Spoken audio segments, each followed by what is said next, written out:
Welcome to another edition of Tales of the Cantina. My name is Jonesy, and I'm excited to bring you another one of these short change of pace episodes where we share a personal story or experience or simply something that we enjoy with you guys. So today I thought I'd share something that's near and dear to my family's heart, and that's Disney parks, specifically Star Wars at Disney's. Back in 2007, my wife and I were at Disney World. This was my first trip actually to Disney World. This is in Orlando, Florida. And we decided to buy a timeshare through Disney Vacation Club. And at the time, of course, we never knew all the Disney and Lucasfilm stuff was ever going to happen. But really, we just did this to make ourselves vacation and do something. So it really took us a few years to kind of get going. And in 2010, we started going with our daughter as she was about 8 months old. And ever since then, now we're going, I don't know, between 3 and 5 times a year on park trips or cruises and things like that. So primarily we're in Florida, but we've gone to Disneyland a couple of times for various reasons. So, but I thought I'd kind of go back to some of the things we used to be able to enjoy, what we're enjoying now, and then some of the events at the parks that I'm looking forward to. Of course, what we don't have anymore is Star Wars weekends, and that's kind of a bummer. I was only able to go one time. Leslie and I went in 2014. Without the kiddo. It was our first trip away from her for any length of time. So we decided to go for a weekend. If we're going to make it big, let's go do Star Wars. And if you remember, so 2014, we were at the very end of the Clone Wars, but from a fan perspective, we were very much inundated, still very much in that still. And so when we were there, we had lots of Clone Wars interactions. You had cosplay for Rex and for Cody, and for Ahsoka. We had animated R2-D2s. I mean, we even had even Gamorrean guards. I mean, we had all sorts of great cosplay going on. And we had the gambit of kind of a Attack of the Clones War era, as well as Revenge of the Sith.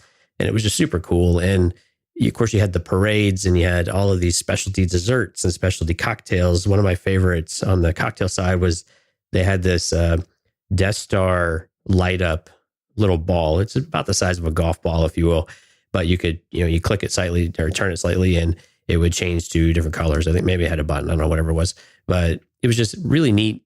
Something you could drop in your drink. It's something that we still pull out from time to time and drop in a drink and have a good time with it.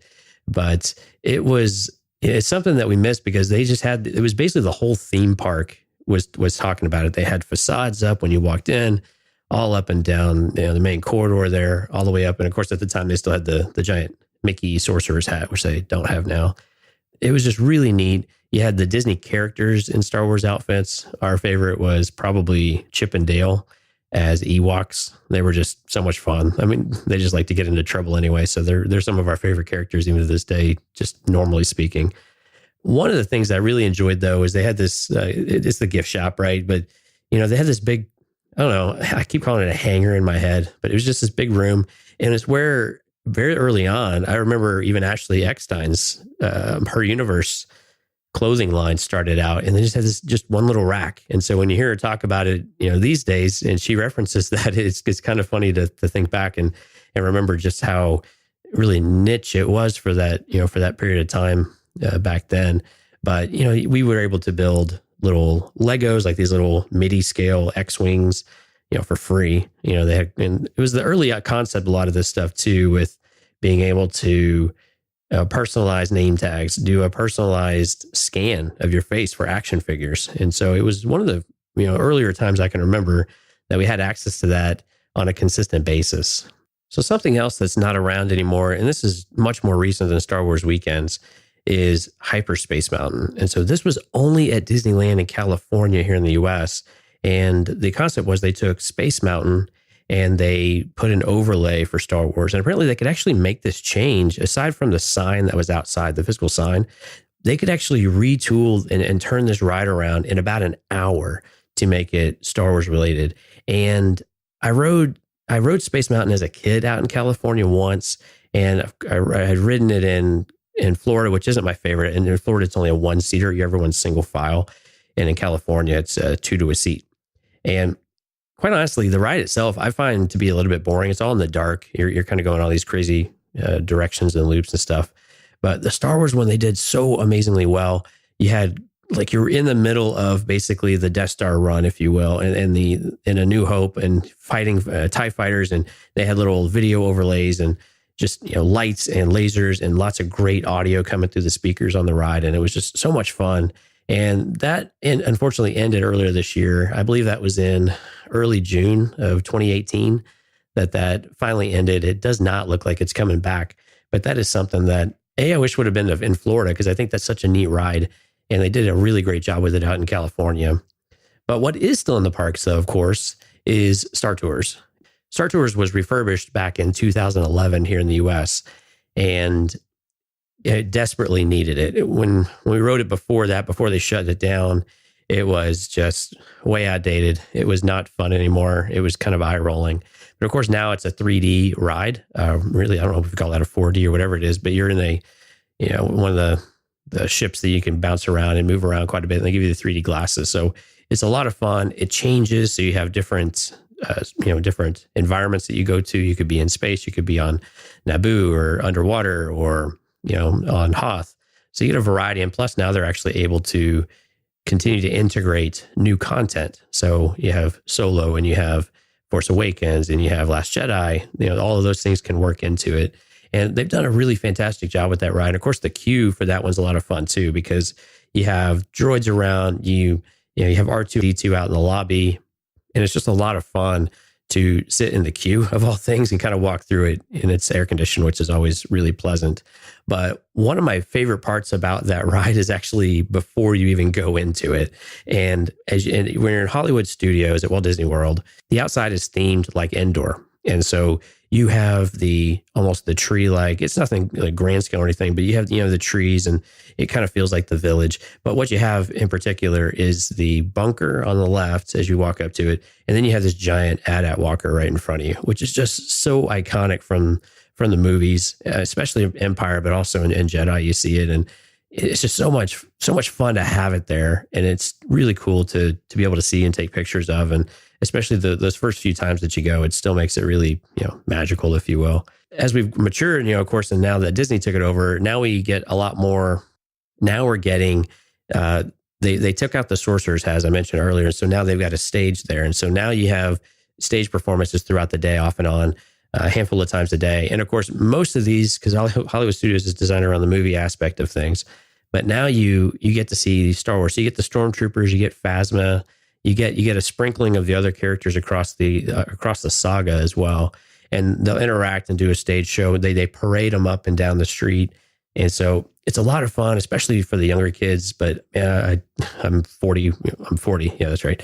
And it's still a lot of fun to be able to interact. And when you're up on the first row and you kind of see it, and they turn to you and interact with you, it's still just so much fun to be able to experience that in person, and so if you ever have a chance to go, it's a lot of fun. And then of course at night, now they've got Star Wars, a Galactic Spectacular, which is a music and lasers and light show and a projection show that they do on the Chinese theater, which is still there. And of course, that'll start to be renovated soon for a different purpose, but it's just it is really cool. And they pump the music through. They've got sound clips, of course, all the John Williams music, and it's just a lot of fun. And they've got dinner parties and things like that you can do there if you want to as well. But just going and standing there and experiencing it is it's a lot of fun, and highly recommend that anytime you have that opportunity.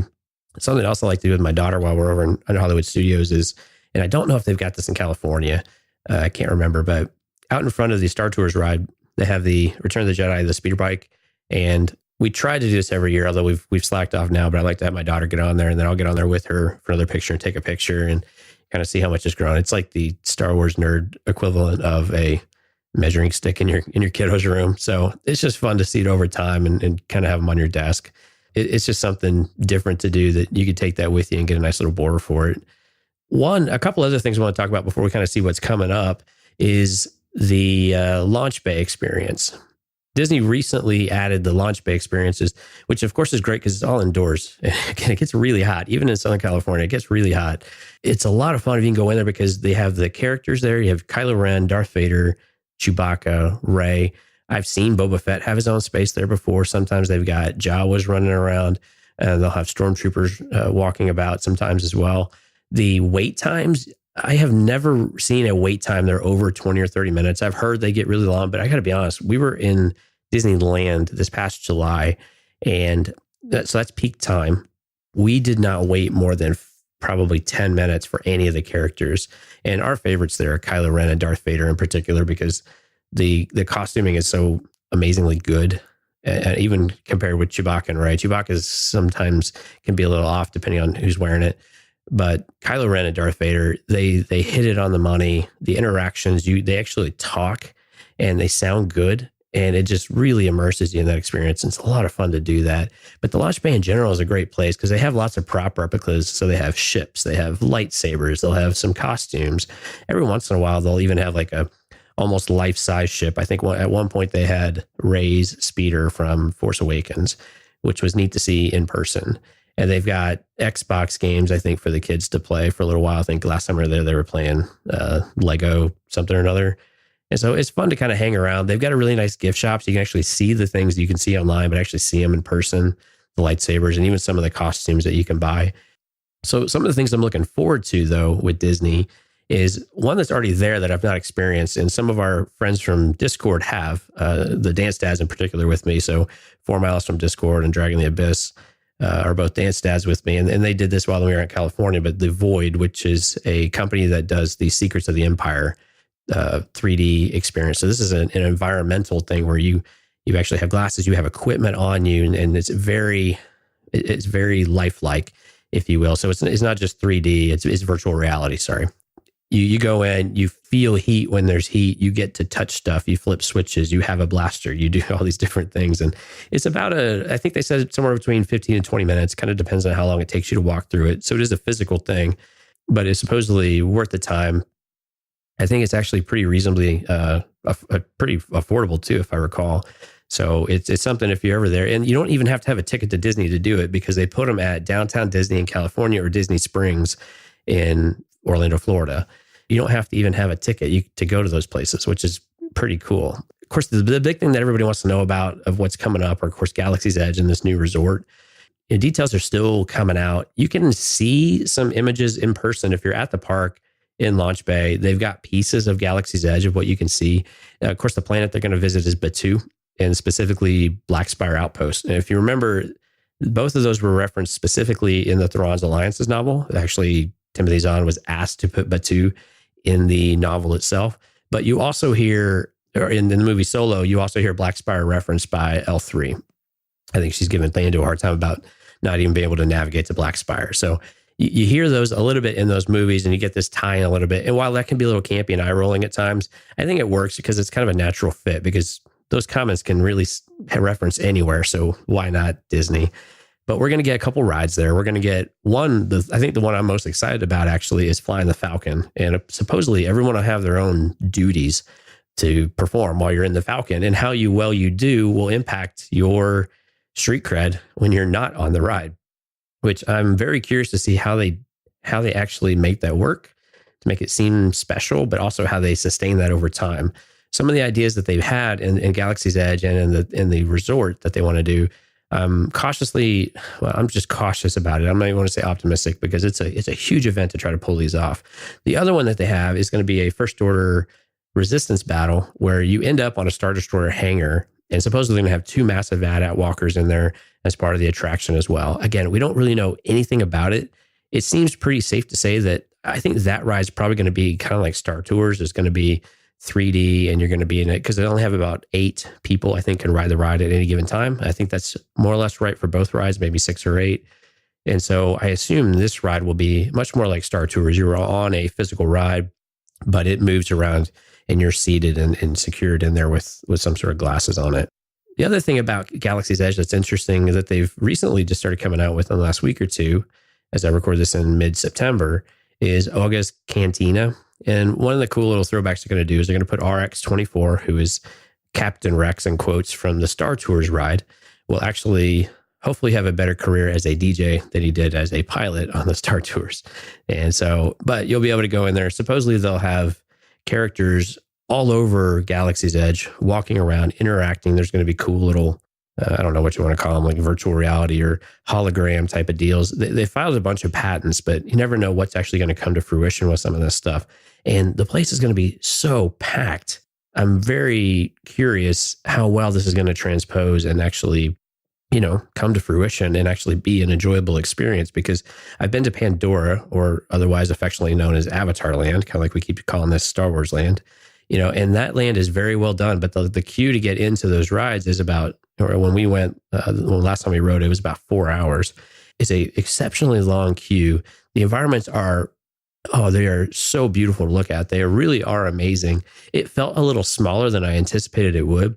And so I'm curious if Star Wars will have the same type of impact on me with Galaxy's Edge, if it'll feel really big and grand scale, or if it'll feel smaller. I mean, they're going to have a lot of visual things to look at. So I imagine it will help it. It will probably bring it down a little bit in size and make it feel smaller than maybe it is, but not really sure yet. We've been able to see at the top of some of the rides in both California and in Florida, when you're on the rides, you can actually see on the horizon the tops of it taking shape. And I believe I made a comment of this in one of the news items in recent shows, but you can see some of the scaffolding is starting to come away, and they've already finished the painting and everything of some of the top spires, which is really cool for the landscaping. And I think it's looking nice. It's going to look great.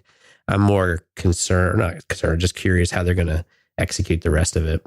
And the one we know the least about is the Star Wars themed resort, which will be in Florida and roughly attached to Galaxy's Edge. They'll have supposedly they will have a dedicated entrance into it, which kind of reminds me of how in California, the California Adventure's got a direct access to one of the resorts there. They'll have to cross the street. I think there's like a bridge or something there. But the idea behind the resort is that it is a multi-day adventure, if you will. So basically, you're in the resort. And the way I'm viewing this is that you're in the resort and you actually don't leave the resort. The resort is the attraction, not going to Galaxy's Edge, but actually staying in the resort the entirety of your trip. So that's my view of it. The idea is that supposedly the guests will be provided costumes. Everyone will be a costume. It's like a giant RP party, if you will, a role-playing party. Kind of the way I've envisioned this thing in my head, the way that it's been talked up. That is a huge undertaking to try to accomplish for Disney, because quite honestly, they're having some staffing issues as it is. And to add that on, and you figure that in order to do this right, you really have to pay people quite well. The characters, or the folks that play the characters, especially if they speak, are, it just costs more to do that stuff in general. And so being able to do that and do it really well in a controlled environment where you have an immersive group, you have to get that right. But like I said, I don't know if people will go in and out of this park, because presumably it's going to be very, very expensive. And of course, we've all got ideas of what is expensive in our head. When you think about Disney today, it really depends on where you stay. You could spend anywhere between $300 and $500 a night if you're at one of the more premium resorts. But of course, we're looking at this thing and saying, is this going to cost $1,000 a night? Is it going to be something that crazy? And again, to only do the resort and go on vacation for just a resort for a day or 2 days or whatever it is, seems pretty excessive. So very curious how they're going to pull that off. Being able to pass people between the two. And the other thing you have to do is that this isn't going to be a resort where you would want people to walk around that don't pay. If I'm paying for this experience, I'd want to make sure that I'm enjoying the experience and not someone else who's kind of freeloading off of it. Would I like to walk around and see kind of what's going on? Absolutely. But if I'm paying for it, I want to reduce the crowds and make sure only the people there that have paid for the experience get to enjoy that experience.